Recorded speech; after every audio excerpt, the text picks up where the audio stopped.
เก็บไว้คอยสิเฮ็ดบอลโตเขาเจ้าเอาไว้ถ้วยจานบ่อืมอืมอืมแต่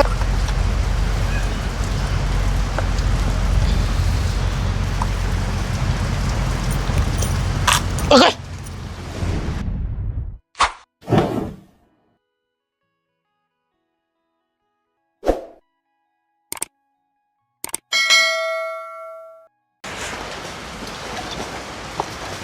นี่เราเลยปั่นแล้วบ่ป๊อปเรียบร้อยแล้วล่ะเราเลยปั่นแห้งเรียบร้อยแล้วบ่น่ะยังฮะยังบ่แห้งฝนมันตกเนาะโดยพี่ว่าได้พี่น้องเอ้ยยากแต่ว่าก็ยังบ่ทันแห้งได้เราสิมาเก็บอีกรอบบ่ฮะเราจะมาเก็บอีกรอบอยู่บ่หรือว่าเมื่อแล้วได้ฮะเมื่อแล้วบื้นเพิ่นมาใหม่อยู่บ่นี่บ่มาเบิดแล้วจบถือว่าจบบริบูรณ์แม่นบ่โดยสำหรับขอสร้างเพิ่นครับเฮ็ดงานอยู่เฮือนเจ้านี้เนาะถือว่าแล้วเรียบร้อยเนาะโดยโอเคพี่น้องเอ้ยมีแต่ว่ากะเตรียมไว้เนาะแม่นนี่แหละบ้านนี้พี่น้องขั้นตอนต่อไปก็แม่นเฮือนน้องเพิ่นนี่ก็จะเทพื้นสบายดีเด้อสบายดีโดยเทพื้นนี่บ่ฮู้ว่าทางบ่เสียงสิเอาไผเราเสียงได้บอกอยู่บ่ยังหรือว่าเอาทั้งทีมงานไอเด่บอกพี่น้องเลยจ้างเด่ที่เฮ็ดเทือนน้องของมีเห็นบ่เนาะโดยบ่ฮู้คือกันที่ว่าเฮ็ดเทือนเทพื้นเทือนน้องเลี้ยงนะอ๋อโดยคักได้พี่น้องเอ้ยไอ้แล้วก็ถือว่าราคาก็ย่อมเยาแล้วก็ละเอียดพร้อมเนาะโดยเห็นดีน้ำโยบ่ตนก็ตาจะหมดว่าเอาให้แล้วก็ได้เนาะโดยเอากราบทักทายสบายดี FC อีกรอบนึงได้พี่น้องเด้อเนาะถือว่าได้เข้ามาทางน้องป๊อปอีกรอบนึงว่าท่านซะเนาะพอดีดังบ่ต้นเข้ามาจักสิแม่นมันถือค้อนมาเฮ็ดประจังพี่น้องเอ้ยงัดตะปูบ่แม่นเมื่อกี้นี่ก็งัดตะปูเห็นดีน้ำอยู่ไอ้ว่าสิให้เจ้างัดออกไว้หลายเทื่อหลายๆมึงนี่ตะปูตามนี่น่ะเต็มอยู่นี่ น่ะตัวนั้นกะมีแต่เก็บทอดไว้ต่างหากแล้วมันแห้งมันยังแล้วก็จังว่ากัน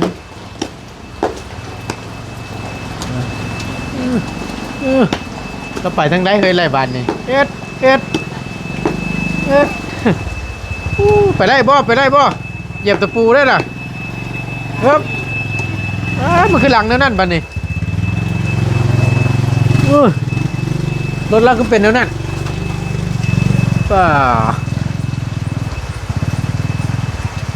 ามีแต่ว่าอันนี้จะตีแบบไปบ่อนนี่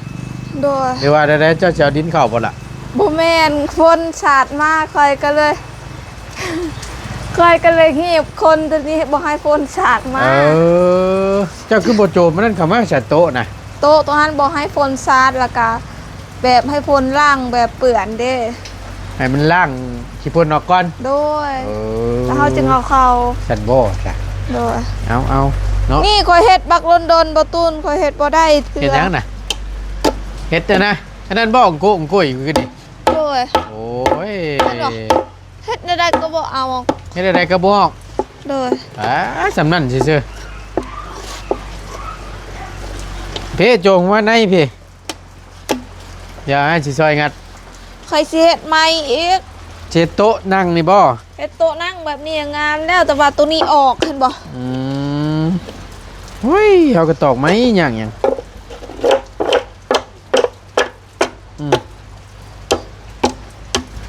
เฮ้ยเข้ามาในพี่เบิ่งทางจะตั้งกล้องไว้มันจะได้แจ้งแน่เฮ็ดโต๊ะนั่งคืออยู่หาทอนไว้ตะปูกะเพราะว่าเขาจะไว้ใส่เวลานี่แหละโดยอย่ามาต้องการนี่แหละพี่น้องเนาะเก็บกับมาโลดตัวใดนั่นเดี๋ยวไอ้สิซอยงัดไปสักหน่อยนึง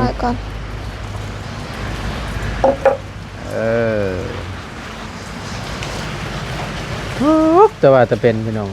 แต่ว่าตัวใหญ่นี่ค่อนนี่เอาไปยู่ล็อกค่อนนี่เป็นยังไงนะเป็นยัง แป้นนะงัดเอาไว้เวลานี่ก็ได้รถจังสบาย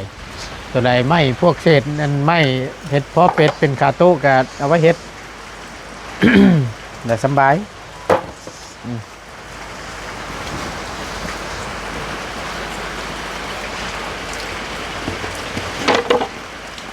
ถือว่าจบบริบูรณ์พี่น้องเลยสำหรับเพื่อนน้องป๊อปเนาะ โดย ทางทีมงานก่อสร้างเพิ่นก็แม่นจะได้ไปเฮ็ดพุ่นละบ้านนี้เพื่อนแม่น้องเอิง โดย เพื่อนชาวสีเพิ่นพุ่นอยู่บ้านชะเลวพุ่นพี่น้องเลย โดย ในราคากระ20 ล้านเนาะบ่ถึกแล้วก็บ่แพงพี่น้องก็ถือว่าโอเคว่าซั่นซะแต่ว่าเฮาสิเอิ้นลงหน่อยก่อนก็คือจังไดอยู่นะพี่น้องเนาะ โดย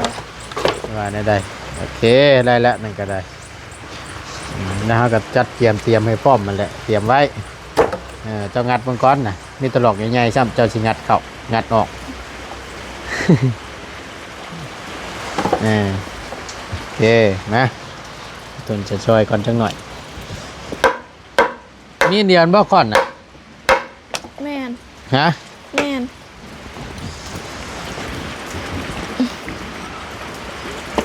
มันแข็งบักคัก บ่ได้หรอกก่อนจะหน่อยจ้ะ บ่ออก นะ บ่ออกเลย หมอพอนำพอดีเบิ่งสบายดีเด้อพี่น้องเด้อสบายดีอีกรอบหนึงสิหัดนี่บ่บ่เบิ่ง โดย ลำไปก่อนเพิ่นก็ได้ มันสิเอาอยู่บ่ป๊อป บ่ฮู้คือกัน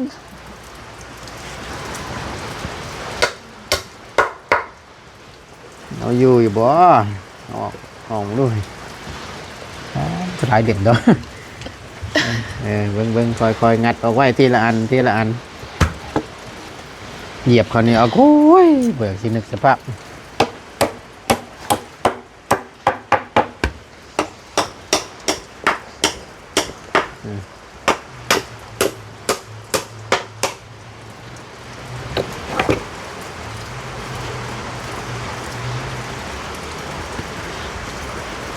จักตัวใดเป็นตัวได้แล้วบัดนี้ เนาะคือบ่นุ่มบ่หน่วยปั่นกล้วยตัวนี้ทุกแต่บาด โอ้ย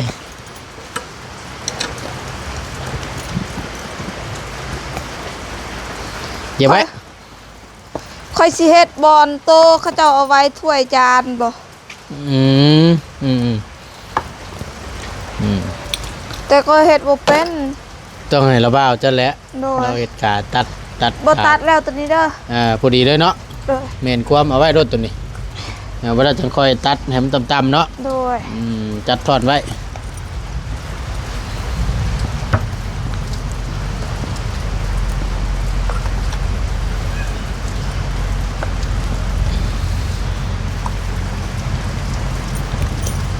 โอเค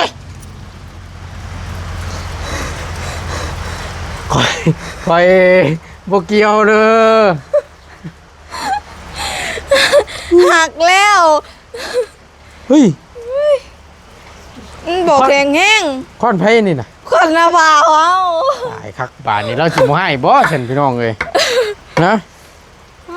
เราสิบ่ให้บ่ บ่ฮู้คือกั ตายงัดตะปูได้โลกเดียวฮักเลย ก็เฮ็ดลายดอกอยู่ได้บ่ตุนน่ะ นะ ก็บ่หักบ่ตุนแห้งหลายบ่จัก จังว่านี่แหละได้กับบ่ได้เฮ็ดหยังน่ะงัดตะปูหลอกนี่ได้พี่น้องนี่เห็นบ่ตูนว่าได้ซะโอ้เป็นโทษเราละบาทนี่ให้ได้พี่น้องเอ้ยเออ บ่เป็นหยังบ่ตุน เป็น นะ โท บ่า ษ ว เป็นโทษเราแล้วบาทนี่ นะบ่าวเคยอ้าว งาน บ่ได้แล้วบ่ตุน บ่ได้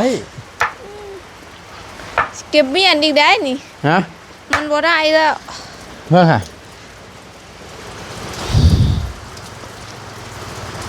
โอ้ยแล้วกันบาทพี่น้องเอ้ยมีทั้งเดียว เห็นแล้วได้บ่ตุน ไม่อันนี้ก็มีอยู่เด่นไหนละบ้าวจะเห็ดไหม อ๋อ เห็ดลาบมันยังไง โดยได้ ให้เราให้เรานั่นคักๆแล้วก็นี่แหละเอานั่นเศษตัวนั้นก็ได้คือกัน โด ให้ ย เราเห็ดไหมแล้วก็ตอกใส่จับเจือเราเห็ดเป็นอยู่บ่ละว่า โดยให้เป็น อ่า แต่ว่าตัวนี้นี่คงสิบ่ได้ละไอ้วะ โดย เอาขอโทษขออภัยน้ำลาย บ่เป็นหยังเดี๋ยวเฮาเก็บเมียนเอาไว้มื้อหน้าอีก ๆเนาะเฮ้ย โดย ได้นี่ช่างเป็นแท้นี่เหนื่อยดิเก็บแยกไปก่อนเด้อเด็กน้อยเหยียบได้น่ะบ่ที่แรก เก็บไว้ก่อนยันนิดหน่อยเข้ามาแล้วเพิ่นสิเหยียบ เออ ป้าตัวนี้งามเลยเฮาเฮ็ด พอดีเลยเนาะเอาขาใส่อีกขาหนึงเนาะ โดย เฮ็ดโต๊ะเนาะ เฮ็ดโต๊ะ โต๊ะไว้ตรวจไปบวง โดย หรือว่านู่นนี่นั่น อยู่นี่ก่อนเด้อ ฝากไว้ก่อน แม่น ฝากไว้ก่อนเออ ตัวนี้ก็ได้ เหมือนยังย่านเด็กน้อยแล้วเหยียบไปน้องดับลงกันเรียบร้อยได้แหละ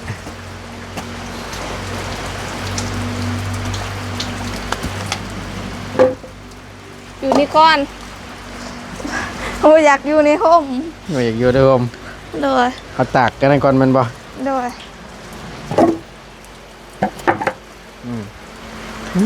ถ้าว่าสิได้ซอยเป็นงัดนอกให้มันนั่นใช่ดอก เคยงัดแล้วตัวหันกังท่าก็งัด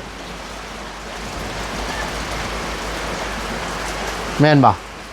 ค้อนตัวนี้บ่ โดย ไม่ค้อนตัวนี้ โดยแต่ว่าแบบเขาเจ้าตอกแล้วเขามีแต่ตีซื่อ อย่างค้อนแล้วซะเนาะแสดงว่ามันอันนั่นน้ำแน่แล้วจ้ะเราบอกนั่นน่ะ ๆโดย เก็บก่อน ตัวนี้ก็ได้เด้อประตู ได้คือการเฮากัดตัดเกลียนตีนมันลงต่ำๆเอาเฮาโกย อ๋อไปใช่นี่ เหมาะเลยน่ะ ไปใช่ เอาไปใส่เลย โดย เออ ว่าเขาทำเพิ่นไปใช่นี่ ถามไปถามไม่เห็นบ่ โดย ไปใช้สิบ่ โดย ตอบไม่ตอบอยู่บ่จ้ะ ว่าตอบ เจ้าก็จะจริงกว่าแต่เหนื่อยนำเด้ไว้ก่อนโอ้ยเนาะนี่แหละน้ำก็มีแต่ว่าอันนี้เขาก็ล่องน้ำนี่ไม่ได้เขาก็ไกวล่องเห็ดมันเป็นล่องน้ำลงไปพุ่นคิด โดย พุดจีดินขึ้นหน้าทั้งในตารางเพื่อนพี่ โดย แปลงล่องมันนี่ไถลงไปนี่เลาะลงไปพุ่น มันบ่ออก นะว่าเขาเข้ามาในพี่โอ้ยเสียมจกกันเลยมันหนาผลเห็ดหยังกันลำบากไปน้องเลยเลาะข้างเพื่อนแล้วนี่แหละเพราะน้ำบ่อใดเข้าตาราง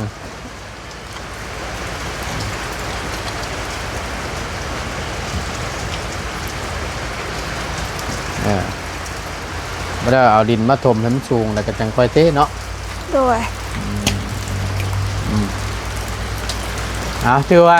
สีมันยังเรียบร้อยแล้วบ่ล่ะอยู่เทิง ก็ยังทาสิปัดฝุ่นกะ แล้วและ ค่อยๆปัดเพราะว่ายังบ่แห้งยังบ่แล้วดอก โอ้ ประตูยังบ่แห้ง ยังมันทันเห็นคักปานใดบ่ โดย ขึ้นเบิ่งจังหน่อยป่ะ ได้ ลองเบิ่งก่อนพี่น้องเอ้ยขึ้นเบิ่งอีกรอบก่อนเนาะปึ๊บ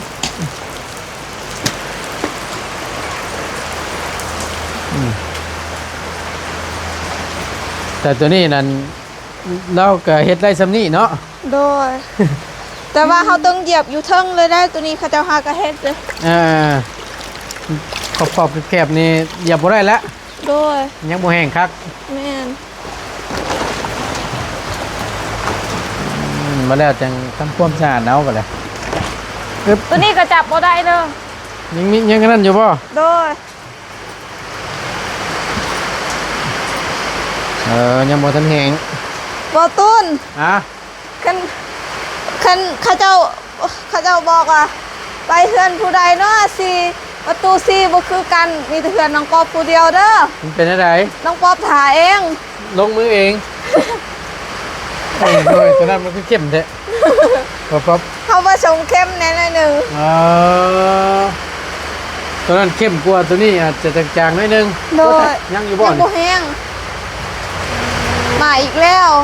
คนเนาะ โด มาย เป็นชุดพี่น้องเลยโอ้โหลำบากแท้ๆเนี่ยนี่ใช้เข้มแต่ทั้งนอกป่ะ เบิ่งค่ะ เข้มแต่ทางใน เข้มไปข้างนอกกับข้างในเด้องามเลยพี่น้องเนาะอยู่ตามได้ไหมนั่นเอง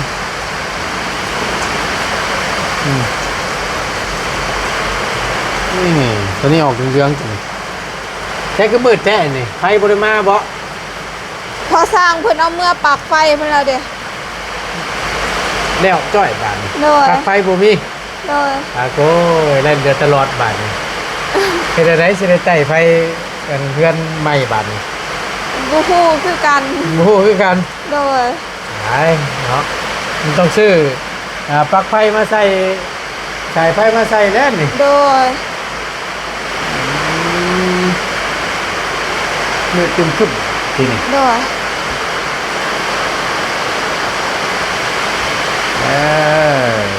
พักแล้วพี่น้องเลยจ้าบัน ตัว นี้เที่ นี้ ยง ก็เข้มแน่แล้วมันก็งามบ่หั่นเนาะ พักเนาะ โดย เดี๋ยวว่าเรียบร้อยบาทนี่พี่น้องเลยเนาะ โดย โอ้ตัวนี้อันนั้นบ่อันนี้บ่เจ้าท่วงอะนะมันบ่ได้ออกมาอีกหรอวะ ฮะ มันบ่ได้ออกมาบ่ แม่นบ่ได้ออก ตายไปแล้วเนาะ บูฮู้คือกันแต่ว่าบ่ได้คนที่เรื่อยออกมาแล้ว ตัวยังก็จะว่อน โตโตโตพวก ตัวพวก โดย พวกยัง พวกแดง พวกแรง โดย มันกินนี่ได้ โดย ไม่มีหรอกก็ว่านั่นน่ะมันตายแล้วมันก็สบายให้ห่วงระบาดนะ โดย เอาจังใดขอรบกวนอยู่เพื่อนเจ้าก่อนได้จังหน่อยเด้อ โดยโดย ทบแพงเลยพี่น้องเอ้ยโคตรโคครับเบิ่งความละเอียดเรียบร้อยเนาะว่าสำหรับทางเพื่อนน้องป๊อปพี่น้องเลยแต่เมื่อต้นก็ดีใจน้ำพอสร้างแล้วเนาะที่ได้รับงานในการเฮ็ดงานอย่างต่อเนื่องเนาะแต่พอได้เงินคำใช้เป็นเกี่ยวในครอบครัวเราชั้นช้ามาตูนดูตูนพี่น้องเลยดูตูนทั้งพอสร้างแล้วตามที่เราจะฟังโอ้จะใจเป็นการแล้วพี่น้องอาศัยอยู่พระเจ้าเราแต่มาพอได้รู้จักกันก็ได้หาอยู่เก็บงานทำเราเนาะ บ่ตูนบ่ยังก็ นะ บ่ตูนบ่ยังก็ พอสร้างพอปู่เจ้าเน่ อ๋อโดย พอปู่เจ้าเน่แต่เดี๋ยวเพิ่นหยอกเพิ่นแซวกันแหละพี่น้องเลย โดย เนาะหยอกผมบ่ได้หัวคือว่าหั่นแหละเคลียร์ลงก่อนน้องเจ้าบ่ได้ไปเฮ็ดงานเลยบ่ล่ะ บ่ได้ไป ผู้ชายเห็นไหน โดย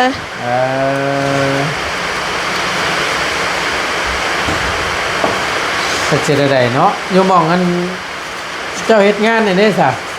ก็บ่ฮู้คือกันเพราะว่าเพิ่นบ่มีรถไป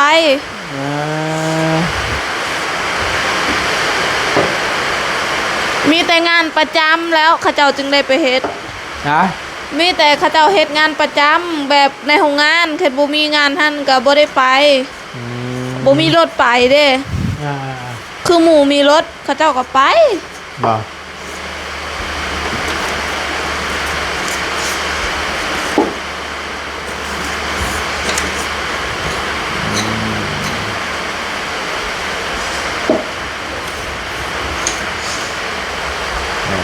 คือว่าให้มันตกลงพื้นพวก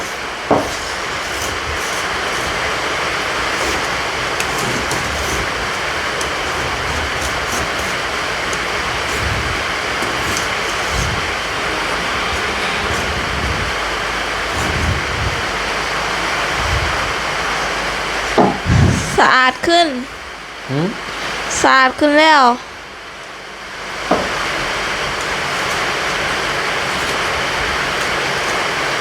ที่เรื่อยกันยังเหลือน้อยหนึงน้อยเดียว แม่น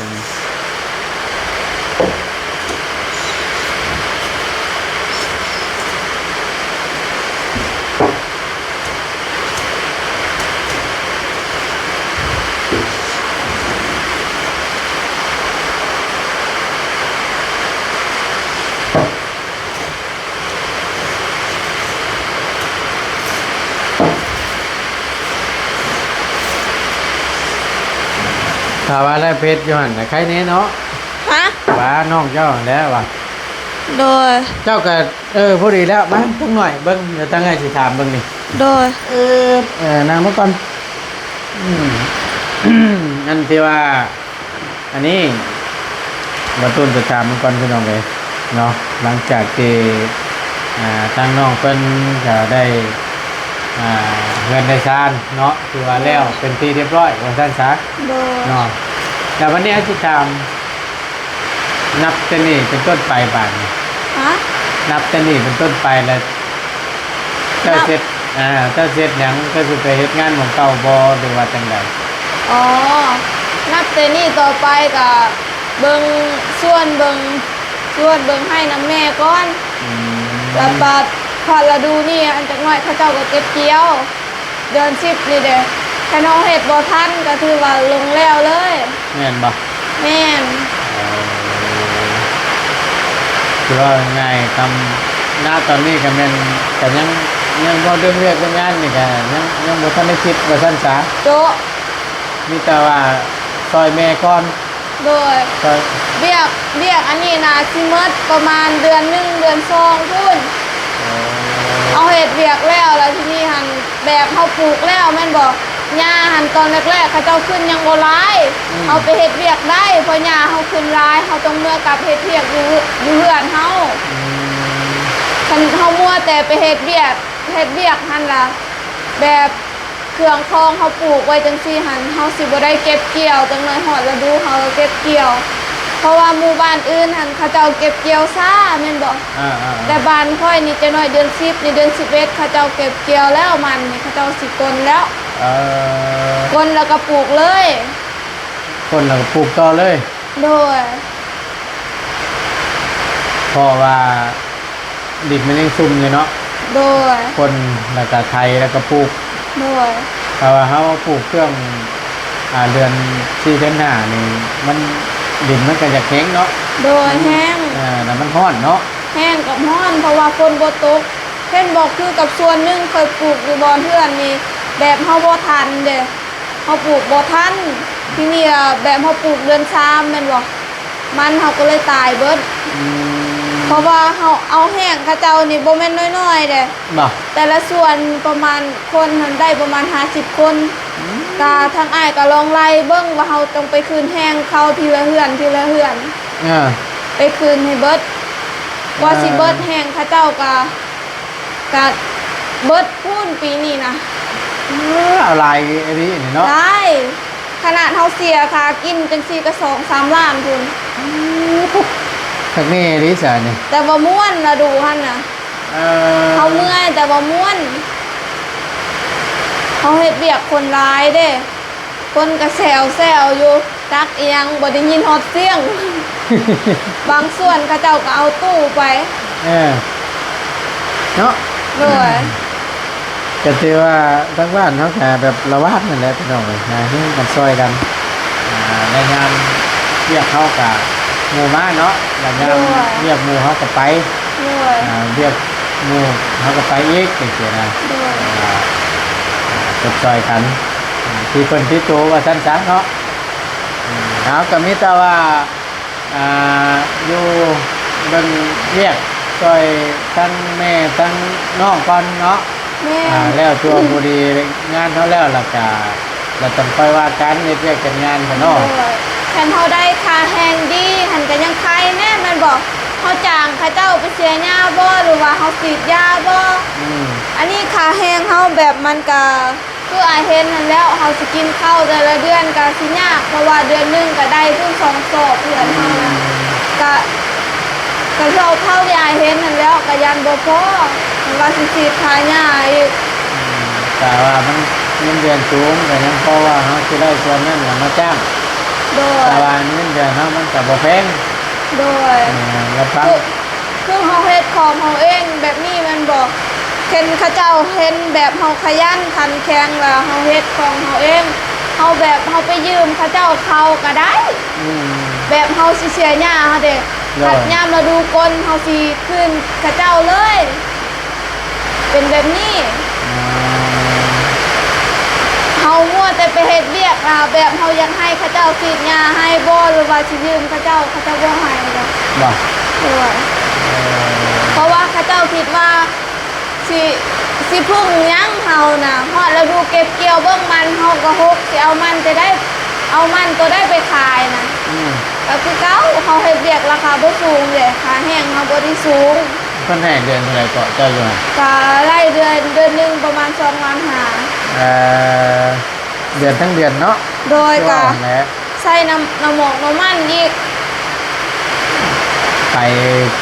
กับเนาะ โดย เดี๋ยวก็อยากจะกินแค่น้ำมันน้ำมันเดินทางทั่วแหละพี่น้องเลย โดย มันตัดบุกพอสิกุ้มเย็นก็ไล่มาแต่เสื้อขาวเสื้อน้ำก็ไล่หกไม่เนาะ โด ใจ ย ใจในครอบในครัวว่าแหละเอาจังใดกะนี่แหละเนาะ โดย เอาแล้วแล้วก็ต้องว่ากัน โดย เดินไปหาเรียกเฮ็ดงานทำเนาะเพราะว่าเอาเรียกจนทางเพื่อนเนาะให้มันรอดก่อน โดย คอยเฮ็ดทางอื่นประจำสามันจะบ่มีไฟเพื่อออกแหละเนาะ โดย เอาแต่จังใดก็ดีใจนำเนาะที่ความฝันเนาะฮอดจอดถึงหรือว่าความฝันเป็นจริงแล้วเนาะ โดย ก็ดีใจน้ำลายๆที่นั่นเลยรุ่นตั้งแต่เริ่มต้นก็แหละเนาะแล้ววันนี้ที่เพิ่นก็ถามเข้ามาแต่บ่ต้นก็ยังบ่ทันได้เว้าว่าซั่นซะพี่น้องเอ้ยเป็นหยังจังว่ายังบ่ทันได้เว้าซิ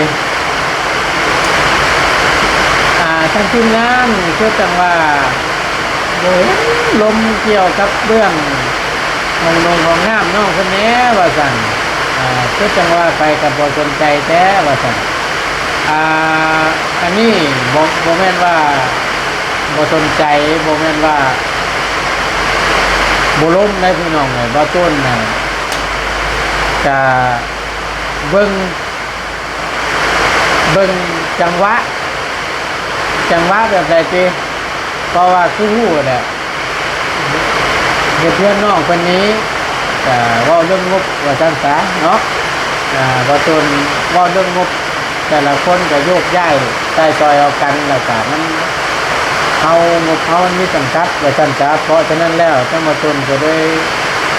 ยังบ่เว้าถึงนะตอนนั้นเนาะเพราะว่าเฮาสิเอาให้มันแล้วไปทีละอย่างก่อนพี่น้องตอนในเมื่อมันแล้วเสร็จสมบูรณ์จังซี่เฮาก็จังมาพูดคุยแล้วมาถามเบิ่งเนาะก็เรื่องของน้ำนี่ก็ตัวแล้วพี่น้องมันก็จำเป็นเนาะบัดยามกลางค่ำกลางคืนมาก็ลำบากเลยแหละคือจังซี่แหละฟ้าลมฝนตกเนาะมันไปยากลำบากแห้งเวลาฝนตกเป็นสิหันเฮาก็มีแต่เอาแต่ถุงยางมันบ่มาคุมหัวเฮาแล้วเพราะว่าค่ากันจ้องมันก็บ่มี อันว่าขอโทษนำฝนตกนี่สมมติว่าแบบปวดท้องมากนี่ แล่นไป ไปเข้าป้าพวก โดย เอาผ้าเอาถุงยางคุ้มหัว แม่นเพราะว่าเฮายานหัวเฮาเปียก กระโตเปียกยามัน โดยเฮาเปลี่ยนเอาก็ได้ เปลี่ยนเสื้อผ้าเอา โดย พอแต่ว่าหัวนี่จะเปียก โดย เอานั่นเลยไปบ่น้อง โดย จะว่าอะไรพี่น้องเอาก็นี่แล้วพี่น้องเลยก็ว่าเรื่องงบนี่ก็เรื่องของน้ำนี่ก็ยังบ่มีว่าซั่นจ้าแต่ว่ามีแต่ว่างบตัวพื้นนี้เนาะทางบ่เสียงผู้ใหญ่ทางบ่เสียงพี่น้องเลยแต่ว่าได้แต่จุดนั้นแต่เรื่องของน้ำของในนี่ก็ยังบ่มีเด้อพี่น้องเด้อเนาะนี่แหละสาเหตุที่ทางบ่ต้นก็ยังบ่ได้เว้าได้ว่าที่แรกก็หากว่างบมันเดือจากเพื่อนที่แรกไอ้คิดน่ะแต่ว่ามันเดือจากเพื่อนแล้วก็ว่าสิพูดคุยกันแหละว่าจะเก็บของน้ำให้ก็ได้นี่แหละเข้ายำกลางค่ำคืนกันสะดวกสบายไอ้ว่านี้คิดว่าตูนคิดไว้นะพี่น้องเลยก็พอมาเบิ่งแล้วมันจะเป็นแต่เกือบที่บ่พอแล้วต้องมาตูนก็ได้ ให้มันไล่มันจุดนี้ก่อนมันแล้วตัวนี้ก็จังโอเคละว่าซั่นซะ โด เนาะ ย แต่จังว่ากันเนาะเรื่องของน้ำมันน่ะพี่น้องเลย โดย เอาแต่ตัวายังบ่มีเด้อพี่น้องเด้อเนาะของน้ำเรื่องน้องป๊อปว่าซั่นซะแต่ยังบ่มีทั้งใดเนาะเราเรื่องของน้ำนี่มีแต่ตัวเตะพื้นนี้พี่น้องเลยเดี๋ยวเบิ่งน้ำกันเนาะบุญวาสนาฮอดจอดถึงก็คงจะได้น้ำโมเรื่องของน้ำของในเนาะถามว่าจำเป็นว่าจำเป็นที่สุดแหละพี่น้องในของน้ำนี่ก็ได้เนาะอันใดฝากแล้วมันได้พี่น้องเด้อเนาะสายสันนี้แต่ว่าทั้งไงสิขอล่ำลาก่อนบัดนี้ฝนตกแห้งอะไร